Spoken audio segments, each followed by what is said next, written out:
ভরতপুরে সোনার দোকানে ভয়াবহ ডাকাতির ঘটনায় পুলিশ তিনজনকে গ্রেপ্তার করেছে। ধৃতরা হলো বিষপাল সিং, ছবিরাম সিং ও রামবাবু সিং। এদের প্রত্যেকের বাড়ি উত্তরপ্রদেশে। শুক্রবার ধৃতদের কান্দি মহকুমা আদালতে তোলা হলে এসিজিএম ভাস্কর মজুমদার প্রত্যেককে 5 দিনের পুলিশ হেফাজতের নির্দেশ দিয়েছেন। আদালত সূত্রে জানা গিয়েছে, গত 9 ফেব্রুয়ারি ভরতপুর থানা লাগোয়া একটি সোনার দোকানের শাটার ভেঙে ভয়াবহ ডাকাতির ঘটনা ঘটায় একটি দুষ্কৃতী দল।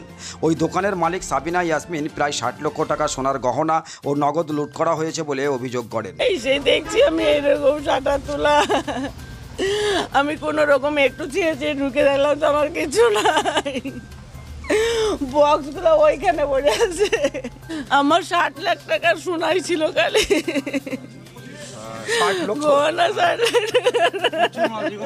আমার নাম সাবিনা ইয়াসমিন। আপনি মালিক? এখন কি চাইছেন আপনি? আমি চাইছি আমার সমস্ত মাল যেন আমার উদ্ধার হয়ে যায়, আমি পেয়ে যাই। থানায় অভিযোগ করেছেন? যদিও ওই দিনই দুষ্কৃতী দলটি পূর্ব বর্ধমানের কাটোয়াতে ধরা পড়ে অন্য একটি মামলায়। আদালতে সরকারি আইনজীবী সুব্রকুমার মিশ্র বলেন, ধৃত 3 জন ওই মামলায় জামিন পেতেই ভরতপুর থানার পুলিশ সেখান থেকে ধৃতদের ফের গ্রেপ্তার করে। ধৃতরা সাধারণত বিভিন্ন এলাকায় কম্বল বিক্রি করার নামে ঘোরাঘুরি করে। তারা নজর রাখে কোথাও দোকান বা বাড়ি ফাঁকা রয়েছে কিনা। এরপর ফাঁকা বাড়ি বা দোকানের সুযোগ নিয়ে এরা ডাকাতি ও লুটপাটের ঘটনা ঘটায়। ভরতপুর থানা গত ইংরাজির 9/2/2024 তারিখে একটা ভয়াবহ সোনার দোকানে চুরি হয়। সেই চুরির পরিপ্রেক্ষিতে এর আগেও কয়েকজনকে ধরেছিল। আজকেও পুলিশ 3 জনকে ধরে নিয়েছে, যাদের বাড়ি হচ্ছে উত্তরপ্রদেশ। তারা মূলত এখানে কম্বল টম্বল বেচতে আসে এবং ওই বেচার নাম করে তারা বিভিন্ন এলাকায় ঘুরে বেড়ায় এবং যে বাড়ি বা দোকান দেখে বন্ধ, তারা সেই দোকান বা বাড়ি রাত্রিবেলায় অ্যাটাক করে। তার পরিপ্রেক্ষিতে আজকে পুলিশ 3 জনকে অ্যারেস্ট করে, যাদের নাম হচ্ছে বিষপাল সিং, ছবিরাম সিং আর রামবাবু সিং।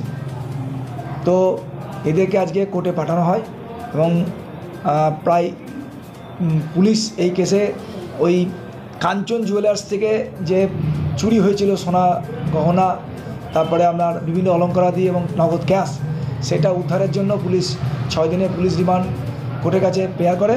কোর্ট 3 দিনের পুলিশ রিমান্ড অ্যালাউ করে, 5 দিনের পুলিশ রিমান্ড অ্যালাউ করে। ওদের কোথায় থেকে গ্রেপ্তার করা হয়েছিল এবং কবে করা হয়েছিল?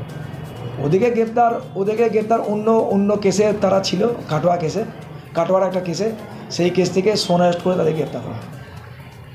আপনার পছন্দের মোবাইল হ্যান্ডসেট ক্রয় করতে আসুন এক্সক্লুসিভ শোরুম রনি টেলিকম।